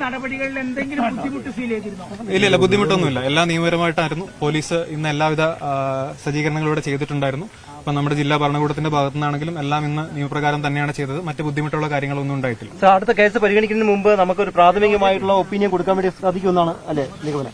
അത് പോലീസ് അറിയിക്കും. അത് അന്വേഷണമായിട്ട് പോലീസ് മുന്നോട്ട് പോയിട്ട് ബാക്കി കാര്യങ്ങൾ പോലീസ് അറിയിക്കുന്നതായിരിക്കും. കുടുംബത്തിന് പിന്തുണയുമായി കഴിഞ്ഞ ദിവസം രംഗത്തെത്തിയ സംഘടനകൾ പോലീസിന്റെ തുടർ നീക്കങ്ങൾക്ക് തടസ്സം സൃഷ്ടിക്കില്ലെന്ന് കഴിഞ്ഞ ദിവസം തന്നെ വ്യക്തമാക്കിയിരുന്നു. പക്ഷേ ഗോപൻ സ്വാമിയുടെ ഭാര്യയെയും മക്കളെയും വീടിനുള്ളിൽ പോലീസ് വലയത്തിലാക്കിയതിനു ശേഷമായിരുന്നു സമാധി പൊളിക്കൽ നടപടികളിലേക്ക് ജില്ലാ ഭരണകൂടം കടന്നത്. ന്യൂസ് 18 തിരുവനന്തപുരം. നെയ്യാറ്റിൻകരയിലെ ഗോപൻ സ്വാമിയുടെ സമാധി ചടങ്ങുകൾ വിപുലമായി ആചരിക്കാൻ തീരുമാനം. സമാധി ചടങ്ങുകൾക്ക് വിവിധ മഠാധിപന്മാരെ ഉൾപ്പെടെ എത്തിക്കാനാണ് ശ്രമം. ആറാലുമൂട്ടിലെ കൈലാസനാഥ ക്ഷേത്രത്തിലും സമീപത്തും കനത്ത പോലീസ് കാവൽ തുടരുകയാണ്. പോസ്റ്റ്മോർട്ടത്തിനു ശേഷം നെയ്യാറ്റിൻകരയിലെ സ്വകാര്യ ആശുപത്രിയിൽ സൂക്ഷിച്ചിരുന്ന ഭൗതികദേഹം നാളെ ബന്ധുക്കളും നാട്ടുകാരും ചേർന്ന് ഏറ്റുവാങ്ങും. നൂറുകണക്കിന് പേരെ പങ്കെടുപ്പിച്ചുകൊണ്ട് നാമജപയാത്രയായി സമാധി സ്ഥലത്തേക്ക് എത്തിക്കാനാണ് തീരുമാനം. സമാധി ചടങ്ങുകൾക്ക് മതമേലധ്യക്ഷന്മാരെ ഉൾപ്പെടെ പങ്കെടുപ്പിക്കാൻ ശ്രമം തുടരുകയാണ്. സമാധിയിരുന്ന തന്റെ പിതാവിനെ പുറത്തെടുത്ത് വികൃതമാക്കിയെന്ന ആരോപണവുമായി ഗോപൻ സ്വാമിയുടെ മകനും രംഗത്തെത്തി. ധ്യാനത്തിലിരുന്ന് സമാധിയായതാണ്. ആ സമാധിയെ ഇപ്പോ ഒരു ഒരു വികൃത രൂപത്തിലാക്കിയെടുത്ത് അതിലെ മക്കളെന്നുള്ള എനിക്ക് നല്ല വിഷമമുണ്ട്. ഞങ്ങളെക്കുറിച്ച് തെറ്റായിട്ടുള്ള കാര്യങ്ങൾ ആരൊക്കെ കൊടുത്തിട്ടുണ്ടോ അവരെ മേലെ സത്യസന്ധമായിട്ട് നിയമപരമായിട്ട് ഇതിന്റെ നടപടികൾ എടുക്കണമെന്ന് ഞാൻ താഴ്മയായി അപേക്ഷിച്ചിട്ടുണ്ട്. മരണത്തിൽ ദുരൂഹതയില്ലെന്ന സൂചന വന്നതോടെ പോലീസിനും ജില്ലാ ഭരണകൂടത്തിനുമെതിരെ നിലപാട് കടുപ്പിക്കുകയാണ് ഹൈന്ദവ സംഘടനകൾ.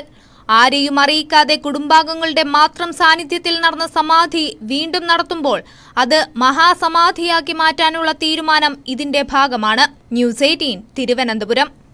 ബഹിരാകാശ ഡോക്കിംഗിൽ ചരിത്രം കുറിച്ച് ഇന്ത്യ.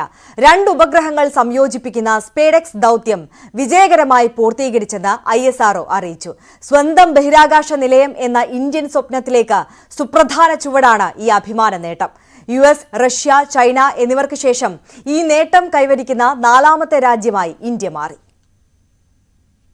ഒടുവിൽ കാത്തിരിപ്പിന് വിരാമം. അതിസങ്കീർണമായ സ്പേസ് ഡോക്കിംഗ് എക്സർസൈസ് ദൌത്യത്തിൽ ഇന്ത്യ പുതുചരിത്രം രചിച്ചു. ഇന്ന് പുലർച്ചെയാണ് ബഹിരാകാശത്ത് 2 ചെറു ഉപഗ്രഹങ്ങളെ സംയോജിപ്പിക്കുന്ന ഡോക്കിംഗ് ISRO യാഥാർത്ഥ്യമാക്കിയത്. SDX-1 എന്ന ചേസർ ഉപഗ്രഹത്തെ ടാർഗറ്റായ SDX-2-നടുത്തെത്തിച്ചതോടെ രണ്ടും ചേർന്ന ഒറ്റ ഉപഗ്രഹമായി. ഡിസംബർ 30 നടന്ന വിക്ഷേപണത്തിന് ശേഷം 4ാം പരിശ്രമത്തിലാണ് ഉപഗ്രഹങ്ങൾ ബഹിരാകാശത്ത് കൂട്ടിച്ചേർക്കാനായത്. 220 കിലോഗ്രാം ഭാരമുള്ള 2 ചെറു ഉപഗ്രഹങ്ങൾ ഭൂമിയിൽ നിന്ന് 475 കിലോമീറ്റർ അകലെയുള്ള ഭ്രമണപഥത്തിൽ ഘട്ടം ഘട്ടമായി അടുത്തെത്തിച്ചാണ് കൂട്ടിച്ചേർത്തത്. ഒന്നായി പ്രവർത്തിക്കുന്ന ഉപഗ്രഹത്തിൽ പവർ ട്രാൻസ്ഫർ പരിശോധനകൾ അടക്കം നടത്തും. പിന്നീട് ഉപഗ്രഹങ്ങൾ വേർപെടുത്തും. 2 വ്യത്യസ്ത ഉപഗ്രഹങ്ങളായി 2 വർഷക്കാലം ബഹിരാകാശത്ത് പ്രവർത്തിക്കും. രാജ്യത്തിന് സ്വന്തമായി സ്പേസ് സ്റ്റേഷൻ എന്ന സ്വപ്നത്തിനും ചന്ദ്രയാനിന്റെ 4ാം ഘട്ടത്തിനും മനുഷ്യനെ ബഹിരാകാശത്തെത്തിക്കുന്ന ഗഗൻയാനിനും സ്പേസ് ഡോക്കിംഗ് സാങ്കേതികവിദ്യ നിർണായകമാണ്. അതുകൊണ്ടുതന്നെ ഈ വിജയത്തിൽ ISROയ്ക്കും ഒപ്പം രാജ്യത്തിനും അഭിമാനിക്കാം. News desk, news 18. ഗാസയിലെ വെടിനിർത്തൽ കരാറിൽ നിന്ന് ഇസ്രായേൽ പിന്മാറുന്നു. ചില വ്യവസ്ഥകൾ പാലിക്കാൻ ഹമാസ് തയ്യാറായില്ലെന്ന് ഇസ്രായേൽ പ്രധാനമന്ത്രി ബെഞ്ചമിൻ നെതന്യാഹു വ്യക്തമാക്കി. കരാറിന് അംഗീകാരം നൽകാൻ ക്യാബിനറ്റ് യോഗം ചേരില്ലെന്നും ഇസ്രായേൽ പ്രധാനമന്ത്രി അറിയിച്ചു. എന്നാൽ നെതന്യാഹുവിന്റെ ആരോപണം തള്ളി ഹമാസും രംഗത്തെത്തി. അപ്രതീക്ഷിതമായിട്ടാണ് ബെഞ്ചമിൻ നെതന്യാഹുവിന്റെ പിന്മാറ്റം. 15 മാസം നീണ്ടുനിന്ന യുദ്ധം അവസാനിക്കുന്നെന്ന ആശ്വാസത്തിലായിരുന്നു ലോകം. അതിനിടെയാണ് ഹമാസിനെ കുറ്റപ്പെടുത്തി കരാർ ഉടനെ അംഗീകരിക്കില്ലെന്ന ഇസ്രായേൽ പ്രധാനമന്ത്രിയുടെ പ്രസ്താവന. ഹമാസ് ധാരണകളിൽ നിന്ന് പിന്നോട്ടു പോവുകയും അവസാന നിമിഷം പ്രതിസന്ധി സൃഷ്ടിക്കുകയും ചെയ്യുന്നുവെന്ന് ഇസ്രായേൽ പ്രധാനമന്ത്രിയുടെ ഓഫീസ് പുറത്തിറക്കിയ പ്രസ്താവനയിൽ പറയുന്നു. കരാറിലെ എല്ലാ കാര്യങ്ങളും ഹമാസ് അംഗീകരിച്ചതായി മധ്യസ്ഥർ ഇസ്രായേലിനെ അറിയിക്കുന്നതുവരെ മന്ത്രിസഭ ചേരില്ലെന്നും നെതന്യാഹുവിന്റെ ഓഫീസ് വ്യക്തമാക്കി. എന്നാൽ ഹമാസ് ഏത് വ്യവസ്ഥയാണ് പാലിക്കാത്തതെന്ന് വ്യക്തമല്ല. അതേസമയം തങ്ങൾ പിന്നോട്ടു പോയെന്ന നെതന്യാഹുവിന്റെ ആരോപണം തള്ളി ഹമാസ് രംഗത്തെത്തി. മധ്യസ്ഥർ ഇന്നലെ പ്രഖ്യാപിച്ച കരാർ പാലിക്കാൻ തങ്ങൾ പ്രതിജ്ഞാബദ്ധരാണെന്നും ഹമാസ് വിശദീകരിച്ചു. സ്ത്രീകളും കുട്ടികളും ഉൾപ്പെടെ 33 ബന്ദികളെ 6 ആഴ്ച കൊണ്ട് ഹമാസ് ഇസ്രായേലിന് കൈമാറും. ഇതിനു പകരമായി ഇസ്രായേലിന്റെ തടവറയിലുള്ള 2000-ഓളം പലസ്തീൻകാരെ മോചിപ്പിക്കും തുടങ്ങിയ ധാരണകളായിരുന്നു വെടിനിർത്തൽ കരാറിലുണ്ടായിരുന്നത്. സമാധാന ശ്രമങ്ങൾക്ക് മാത്രമല്ല, അധികാരം ഒഴിയും മുമ്പ് ഗാസ യുദ്ധം അവസാനിപ്പിച്ചെന്ന ഖ്യാതി പ്രതീക്ഷിച്ചിരുന്ന അമേരിക്കൻ പ്രസിഡന്റ് ജോ ബൈഡനുമേറ്റ തിരിച്ചടിയാണ് നെതന്യാഹുവിന്റെ നിലപാട് മാറ്റം. News desk, news 18. Hindenburg research അടച്ചുപൂട്ടുന്നു. കമ്പനി പ്രവർത്തനം അവസാനിപ്പിക്കുകയാണെന്ന് സ്ഥാപകൻ നെയ്റ്റ് ആൻഡേഴ്സൺ അറിയിച്ചു. പ്രൊജക്ടുകൾ പൂർത്തിയായെന്നാണ് ഹിൻഡൻബർഗിന്റെ വിശദീകരണം. 2017 ഹിൻഡൻബർഗ് പ്രവർത്തനം ആരംഭിച്ചത്. വളരെ ശ്രദ്ധേയമായ നിരവധി റിപ്പോർട്ടുകൾ ഹിൻഡൻബർഗ് പ്രസിദ്ധീകരിച്ചിട്ടുണ്ട്. അദാനി കമ്പനികൾക്കെതിരെ ഹിൻഡൻബർഗ് റിസർച്ച് അടുത്തിടെ വലിയ വെളിപ്പെടുത്തലുകൾ നടത്തിയിരുന്നു. ഓഹരിയുമായി ബന്ധപ്പെട്ട് അദാനി എന്റർപ്രൈസസിന്റെ സാമ്പത്തിക ക്രമക്കേടുകളെക്കുറിച്ചുള്ള വിവരങ്ങളാണ് പുറത്തുവിട്ടത്. അടുത്തിടെയും ഒരു അമേരിക്കൻ കമ്പനിയുടെ നിർണായക വിവരങ്ങൾ പുറത്തുവിട്ട ഹിൻഡൻബർഗ് അടച്ചുപൂട്ടുന്ന വാർത്ത ഞെട്ടലോടെയാണ് ലോകം കേട്ടത്. കൂടുതൽ വാർത്തകൾ ഇടവേളയ്ക്ക് ശേഷം.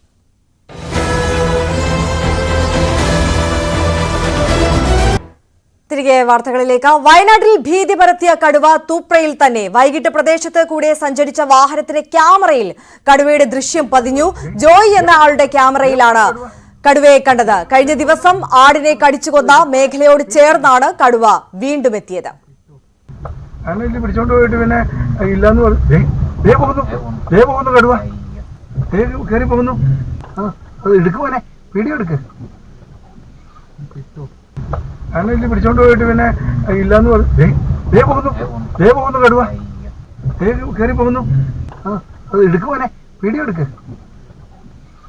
ഞാനിവിടെ ഇരുന്ന് നമ്മുടെ ഫാമിൽ കടുവ കയറിയിട്ടുണ്ടെന്ന് പറഞ്ഞ് അപ്പോൾ ഫോറസ്റ്റുകാർ കൂട് വയ്ക്കാൻ വന്നിട്ടുണ്ടെന്ന് പറഞ്ഞു. അത് കാരണം ഞാൻ പെട്ടെന്ന് വണ്ടിയും എടുത്തുകൊണ്ട് ഇതിൻ്റെ ഒരു സൂപ്പർവൈസറുണ്ട്, റിബിൻ എന്ന് പറയും, അദ്ദേഹത്തെ കൂട്ടിക്കൊണ്ട് പോകുന്ന വഴിക്ക് തൂപ്ര ചെന്ന് തൂപ്രയെന്ന് ദേവർഗത്തേക്ക് പോകുന്ന വഴി, ആ വഴിയിൽ മുമ്പോട്ട് പോകുന്ന സമയത്ത് ഞങ്ങൾ ഈ കാര്യം പറഞ്ഞുകൊണ്ടാണ് പോകുന്ന കുറച്ചങ്ങോട്ട് ചെന്ന് കഴിഞ്ഞപ്പോഴത്തേക്കും ഒരു കടുവ പെട്ടെന്ന് ഇങ്ങനെ എന്ത് ചെയ്തു, ക്രോസ് ചെയ്ത്. അപ്പോൾ തന്നെ ഞങ്ങൾക്ക് ആ പേടിയായി പോയി. ഞാൻ പറഞ്ഞു ഇതേതാ കടുവ എന്ന് പറഞ്ഞു. പെട്ടെന്ന് എൻ്റെ കയ്യിൽ ഈ മൊബൈലിൽ റെക്കോർഡ് ചെയ്യാനൊന്നും പറ്റിയില്ലായിരുന്നു. പിന്നീടാണ് മോനോട് പറഞ്ഞു. അപ്പോൾ അത് കഴിഞ്ഞിട്ട് തിരിച്ചങ്ങോട്ട് മാറിയപ്പോഴാണ് എൻ്റെ വണ്ടിയിൽ റെക്കോർഡിംഗ് ഉണ്ടായിരുന്നു.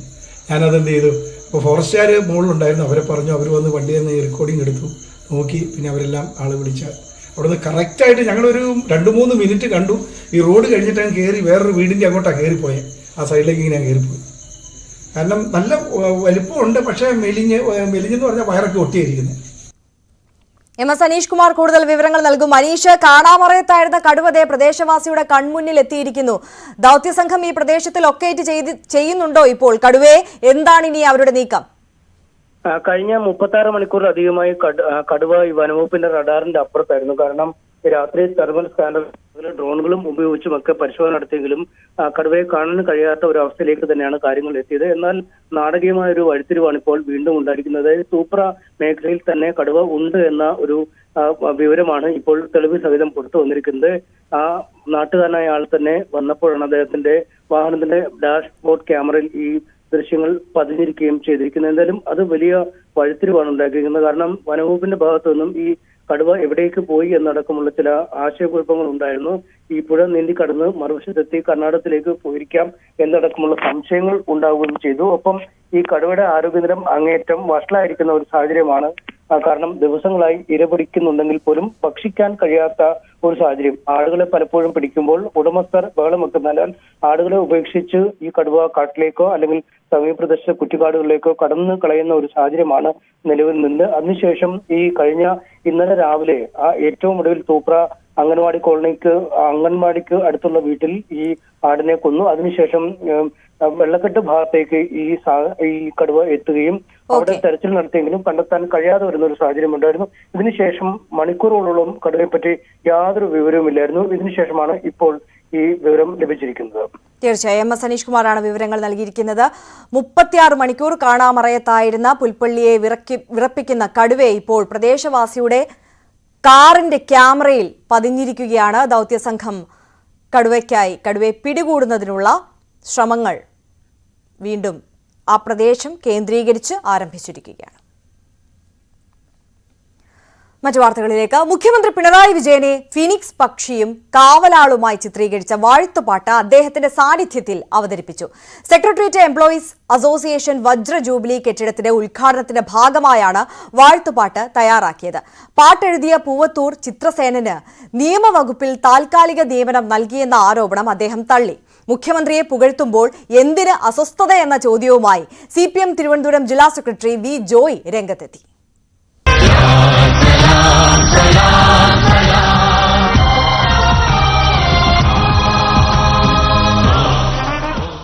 സുവർണ ജൂബിലി കെട്ടിടം മുഖ്യമന്ത്രി ഉദ്ഘാടനം ചെയ്യുമ്പോൾ സെൻട്രൽ സ്റ്റേഡിയത്തിൽ പാട്ട് തുടങ്ങി. പാട്ട് ഹൈപിച്ചിലേക്ക് മാറിയപ്പോൾ സ്റ്റേജിലേക്ക് മുഖ്യമന്ത്രിയുടെ മാസ് എൻട്രി.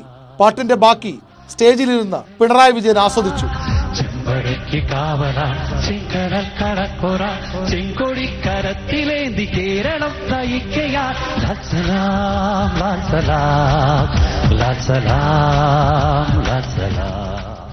സെക്രട്ടേറിയറ്റ് ജീവനക്കാരെ പുകഴ്ത്തിയും ഉപദേശിച്ചും ശമ്പള പരിഷ്കരണ വാഗ്ദാനം നൽകിയും മുഖ്യമന്ത്രി മടങ്ങുമ്പോൾ വീണ്ടും പാട്ട്.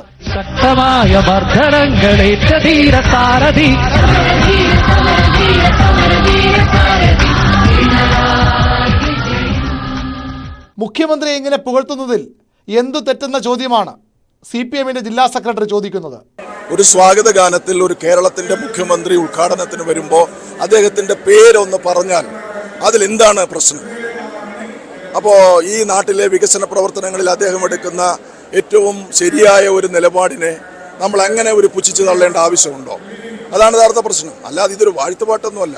മുഖ്യമന്ത്രിയുടെ പേര് പരാമർശിച്ചുകൊണ്ടോ ഒരു വരി എഴുതിയാൽ അതിൽ യഥാർത്ഥത്തിൽ ഒരു പ്രശ്നവുമില്ല. നാടിനെ കാക്കുന്ന ഭരണാധികാരിയെ പുകഴ്ത്തിയില്ലെങ്കിൽ താൻ എന്തു കവി എന്നാണ് പാട്ടെഴുതിയ ചിത്രസേനന്റെ ചോദ്യം. പിണറായി സാഹബ് എന്ന് പറയുന്ന വ്യക്തി നമ്മുടെ മുന്നിൽ കാണുന്നത് നമ്മുടെ ഒരു രക്ഷിതാവായിട്ടാണ്. നമ്മുടെ വീട്ടിൽ ഒരു ഇല്ലായ്മയാണ്, അപ്പോൾ പട്ടിണിയാണെങ്കിൽ എന്ത് ചെയ്യും? അടുത്ത വീട്ടിൽ പോയി നമ്മൾ എന്തെങ്കിലും തെരഞ്ഞു കൊണ്ടുവന്ന് നമ്മുടെ മക്കൾക്ക് കൊടുക്കുമല്ലോ. അതുപോലെ നമ്മുടെ പിണറായി സാഹബ് അടുത്ത രാജ്യങ്ങളിൽ പോയി അവിടെ നിന്നുള്ള സമ്പത്ത് കൊണ്ടുവന്ന് ഇവിടുത്തെ പാവങ്ങൾക്ക് കൊടുക്കുന്നത് നമ്മൾ കാണുകയാണ്.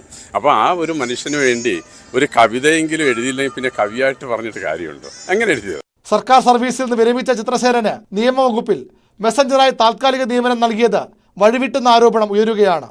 എന്നാൽ ചിത്രസേനൻ അത് നിഷേധിച്ചു.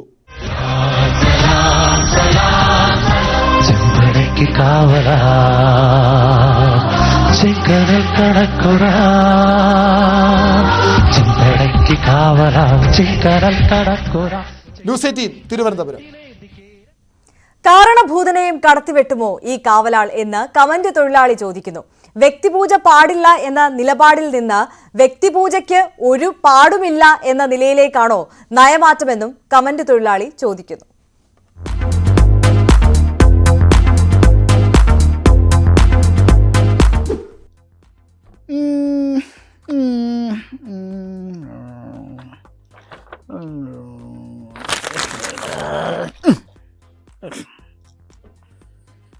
നമസ്കാരം. ശല്യപ്പെടുത്തില്ലേ കനപ്പെട്ട ഒരു പരിപാടിയിലാണ്. കനപ്പെട്ട പരിപാടി എന്ന് പറയുമ്പോൾ എന്താണെന്നോ ഒന്നും അറിയില്ലല്ലേ? ഞങ്ങൾ അസോസിയേഷൻ്റെ കെട്ടിട ഉദ്ഘാടനം. ആരാ വരുന്നേ? മുഖ്യമന്ത്രി വരുമ്പോൾ അദ്ദേഹത്തിന് കേൾക്കാൻ വേണ്ടി ഒരു പാട്ട് അത് എഴുതണമെന്നാണ് നേതാവ് പറഞ്ഞേക്കുന്നത്. അതിൻ്റെ കുറേ ദിവസമായിട്ട് അതിൻ്റെ പണിപ്പുരയിലാണ്. 2-3 നേരത്തെ വന്നല്ലോ. ഒന്ന് ഈ കാരണഭൂതം വന്നു, പിന്നെ വേറെ ഏതാണ്ടൊക്കെ വന്നിട്ടുണ്ട്. അതിൻ്റെയൊക്കെ മേളിൽ നിൽക്കുന്നൊരു സാധനം വേണം. സാധാരണ എനിക്കിത് ഈസിയാണ്. ഈ എടുത്തച്ചൻ പണ്ട് പറയുന്ന പോലെ ഭാരതി തന്നിൽ തിരമാലകൾ പോലെ ഇതിങ്ങനെ പദാവലി തോന്നും. എനിക്കിതിങ്ങനെ കടലിൽ തിരയടിക്കുമ്പോൾ വരുന്നതാണ്. പക്ഷേ ഇത് തിരയൊന്നും പോരാ. നോക്കിയിട്ട് സുനാമി തന്നെ വേണ്ടി വരും. എഴുതിയിട്ടങ്ങോട്ട് കിട്ടുന്നില്ല. എത്ര ആലോചിച്ചിട്ടും എന്തെടുത്ത് വെച്ച് എഴുതും. പിണറായി സാഹബ് എന്ന് പറയുന്ന വ്യക്തി നമ്മുടെ മുന്നിൽ കാണുന്നത് നമ്മുടെ ഒരു രക്ഷിതാവായിട്ടാണ്. നമ്മുടെ വീട്ടിൽ ഒരു ഇല്ലായ്മയാണ്, അപ്പോൾ പട്ടിണിയാണെങ്കിൽ എന്ത് ചെയ്യും? അടുത്ത വീട്ടിൽ പോയി നമ്മൾ എന്തെങ്കിലും തെരഞ്ഞു കൊണ്ടുവന്ന് നമ്മുടെ മക്കൾക്ക് കൊടുക്കുമല്ലോ. അതുപോലെ നമ്മുടെ പിണറായി സാഹബ് അടുത്ത രാജ്യങ്ങളിൽ പോയി അവിടെ നിന്നുള്ള സമ്പത്ത് കൊണ്ടുവന്ന് ഇവിടുത്തെ പാവങ്ങൾക്ക് കൊടുക്കുന്നത് നമ്മൾ കാണുകയാണ്. അപ്പോൾ ആ ഒരു മനുഷ്യന് വേണ്ടി ഒരു കവിതയെങ്കിലും എഴുതിയില്ലെങ്കിൽ പിന്നെ കവിയായിട്ട് പറഞ്ഞിട്ട് കാര്യമുണ്ടോ? എങ്ങനെ എഴുതിയത്?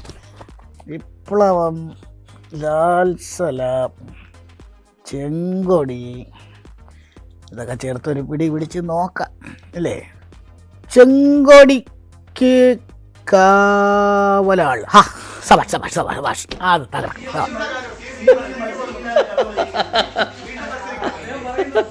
ചെങ്കനൽ കനക്കരാൾ. ഇത് പൊളിക്കും.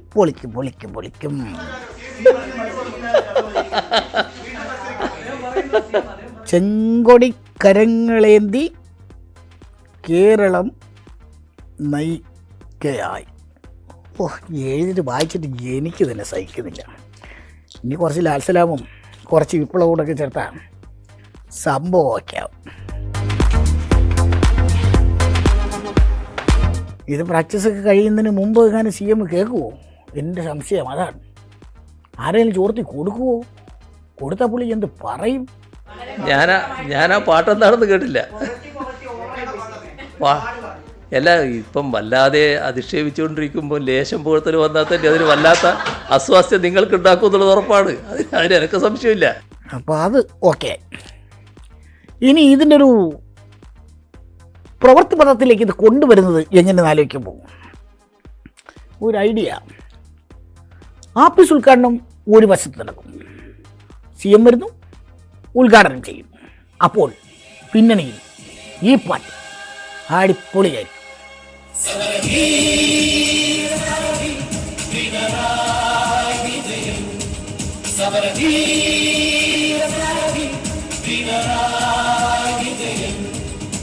ആഫീസ് ഉദ്ഘാടനം കഴിയുന്നു, CM ആ സ്റ്റേജിലേക്ക് വരുന്നു, മാസ് എൻട്രി.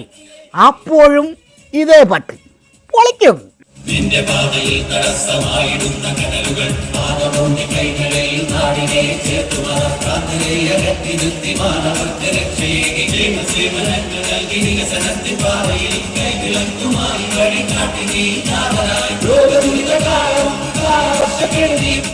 സ്റ്റേജിൽ വന്നിരുന്ന് ഈ പാട്ടിങ്ങനെ മുഖ്യമന്ത്രി കേൾക്കുകയാണ്. എന്തല്ലേ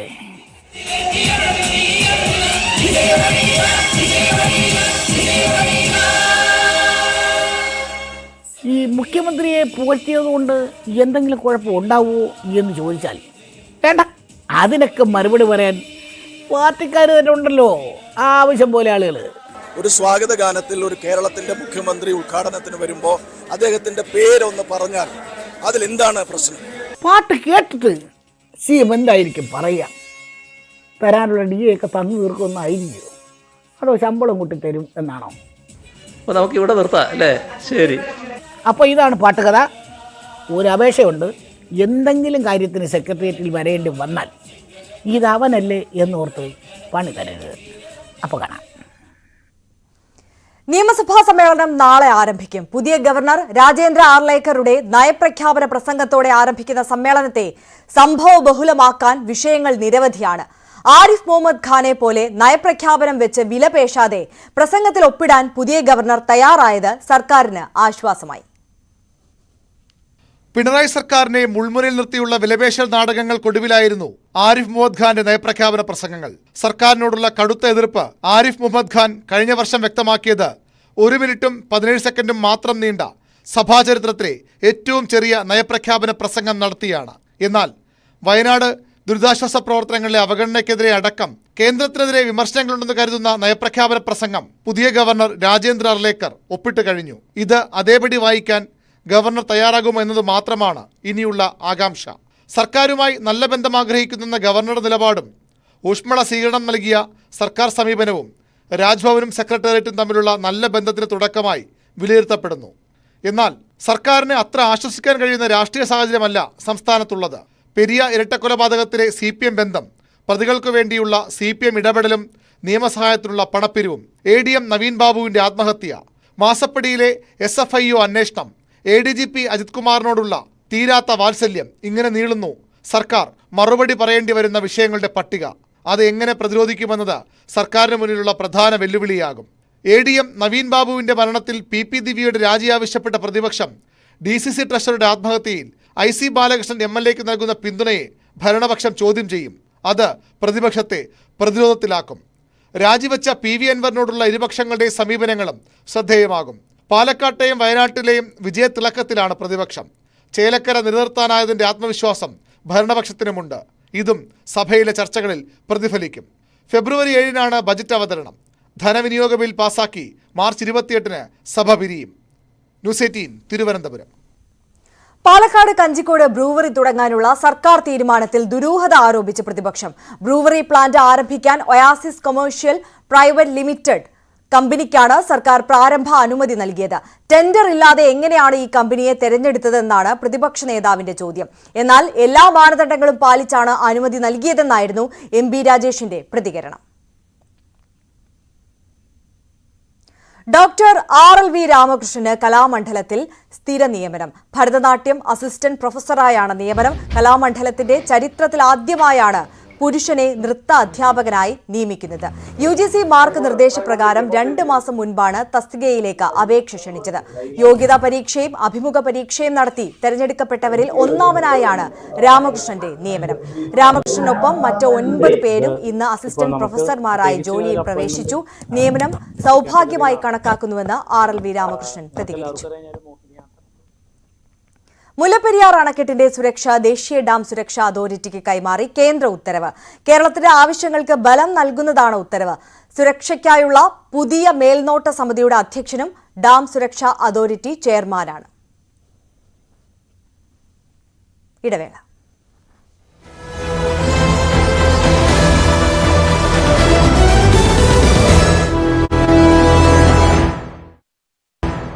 വാർത്തകളിലേക്ക്. ലൈംഗിക അധിക്ഷേപ കേസിൽ റിമാൻഡിലിരിക്കെ ബോബി ചെമ്മണ്ണൂരിന് ജയിലിൽ VIP പരിഗണന നൽകിയെന്ന ആരോപണത്തിൽ ഉന്നതതല അന്വേഷണം ആരംഭിച്ചു.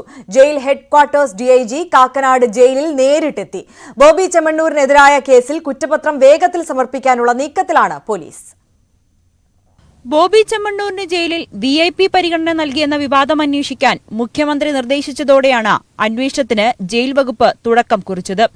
ജയിൽ DGPയുടെ നിർദ്ദേശപ്രകാരം തിരുവനന്തപുരം ജയിൽ ആസ്ഥാനത്തെ DIG വിനോദ് കുമാർ രാവിലെ 10:30 കാക്കനാട് ജയിലിലെത്തി അധികൃതരിൽ നിന്നും വിവരങ്ങൾ ശേഖരിച്ചു. മധ്യമേഖല DIG അജയ്കുമാർ ബോബി ചെമ്മണ്ണൂരിനെ കാണാൻ ജയിലിൽ നേരിട്ടെത്തിയെന്നും കൂടെ ബോബി ചെമ്മണ്ണൂരിന്റെ അനുയായികളായ 3 പേരുണ്ടായിരുന്നുവെന്നുമാണ് ആരോപണം.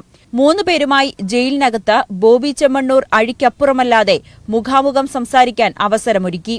ജയിലിൽ നിന്നും ഫോൺ വിളിക്കാൻ 200 രൂപ കയ്യിൽ കൊടുത്തു തുടങ്ങിയ ആരോപണങ്ങളാണ് ഉയർന്നത്. ഇതിലെല്ലാം വിശദമായ അന്വേഷണം നടത്തും. അതേസമയം ഹണി റോസിനെതിരെ ബോബി ചെമ്മണ്ണൂർ അശ്ലീല പരാമർശം നടത്തിയെന്ന കേസിൽ അന്വേഷണം ഉടൻ പൂർത്തിയാക്കാനുള്ള ശ്രമത്തിലാണ് പോലീസ്. 2 ആഴ്ചയ്ക്കുള്ളിൽ കുറ്റപത്രം സമർപ്പിക്കും. ഹണി റോസിന്റെ പരാതിയിൽ സോഷ്യൽ മീഡിയയിലൂടെ അധിക്ഷേപ കമന്റിട്ട 20 പേരിൽ ഒരാളുടെ അറസ്റ്റ് മാത്രമാണ് രേഖപ്പെടുത്തിയത്. കൂടുതൽ അറസ്റ്റ് വരും ദിവസങ്ങളിലുണ്ടാകും. ന്യൂസ് 18 കൊച്ചി. സ്കൂൾ കലോത്സവത്തിലെ ദ്വയാർത്ഥ പ്രയോഗത്തിൽ റിപ്പോർട്ടർ ചാനലിലെ മാധ്യമപ്രവർത്തകനെതിരെ POCSO case. Reporter channel consulting editor Arun കുമാറിനെ 1-ാം പ്രതി ചേർത്ത് തിരുവനന്തപുരം കന്റോൺമെന്റ് പോലീസാണ് കേസെടുത്തത്. ബാലാവകാശ കമ്മീഷൻ നൽകിയ പരാതിയുടെ അടിസ്ഥാനത്തിലാണ് കേസ്. തൃശൂർ കുന്നംകുളം അക്കിക്കാവിൽ വൻ തീപിടുത്തം. അക്കിക്കാവ് സിഗ്നലിന് സമീപത്തെ ഹരിത അഗ്രിടെക് സ്ഥാപനത്തിലാണ് തീപിടുത്തമുണ്ടായത്. കുന്നംകുളത്ത് നിന്നുള്ള 3 യൂണിറ്റ് അഗ്നിരക്ഷാ സേനാ സംഘം സ്ഥലത്തെത്തി തീ അണയ്ക്കാനുള്ള ശ്രമം തുടരുകയാണ് ഇപ്പോഴും.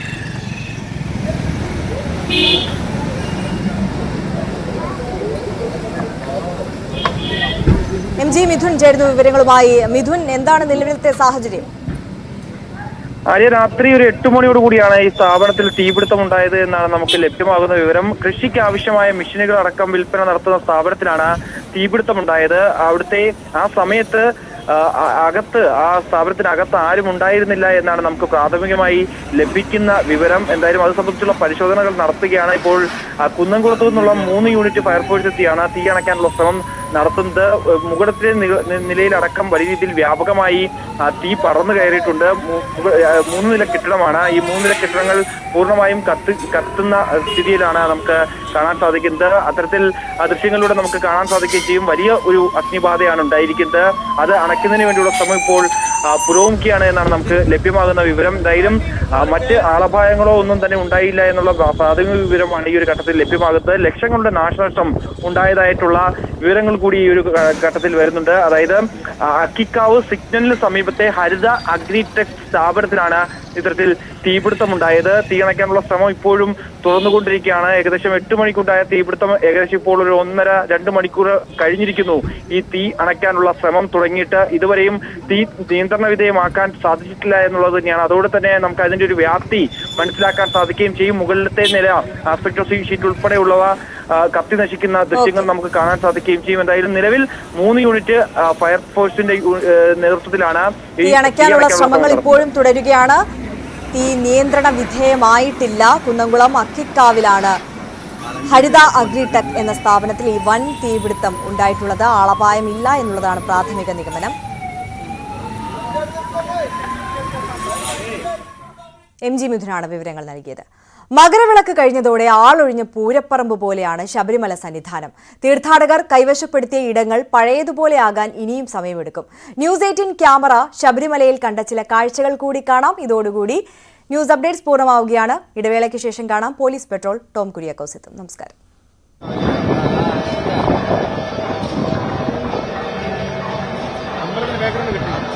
മകരവിളക്ക് കഴിഞ്ഞതു മുതൽ ശക്തമായ കാറ്റാണ് സന്നിധാനത്ത്.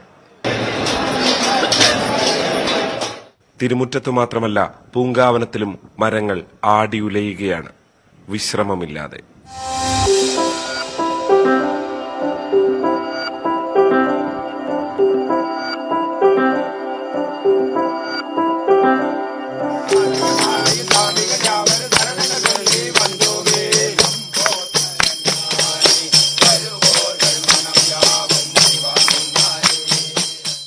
കാട് കയറി പർണശാലകൾ കെട്ടിയുള്ള ഭക്തരുടെ കാത്തിരിപ്പ് മകരവിളക്കിന്റെ മാത്രം കാഴ്ച.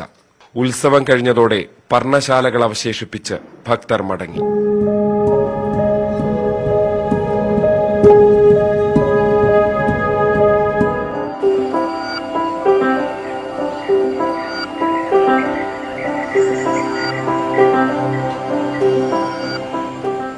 കാട്ടിൽ പർണശാല ഉയരുന്നതുവരെ ഇവരെല്ലാം ഇവിടെ ഉണ്ടായിരുന്നു. മനുഷ്യരെത്തിയതോടെ ദൂരെ എവിടേക്കോ എല്ലാവരും പോയി. ചില്ലകൾ മാത്രം ബാക്കി.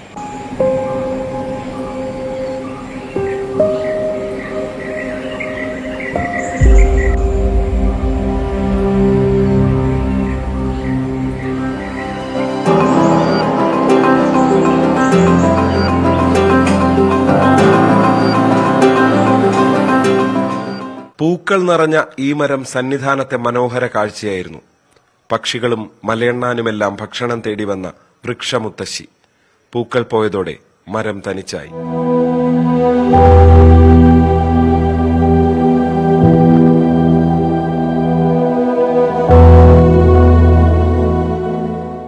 കരിങ്കുരങ്ങുകൾ കൂട്ടത്തോടെ വന്ന് വയറു നിറച്ച് കഴിച്ചതുകൊണ്ട് ഇലകൾ നഷ്ടമായ മരങ്ങളുണ്ടായിരുന്നു പൂങ്കാവനത്തിൽ.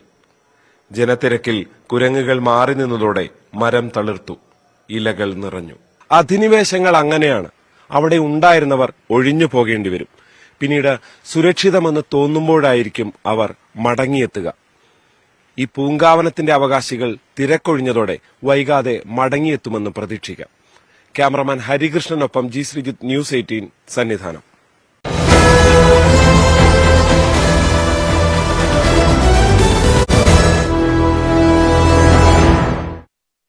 ആറാലുംമൂട് കൈലാസനാഥ ക്ഷേത്രത്തോട് ചേർന്ന സമാധി സ്ഥലം, ഗോപൻ സ്വാമിയുടെ സമാധി സ്ഥലം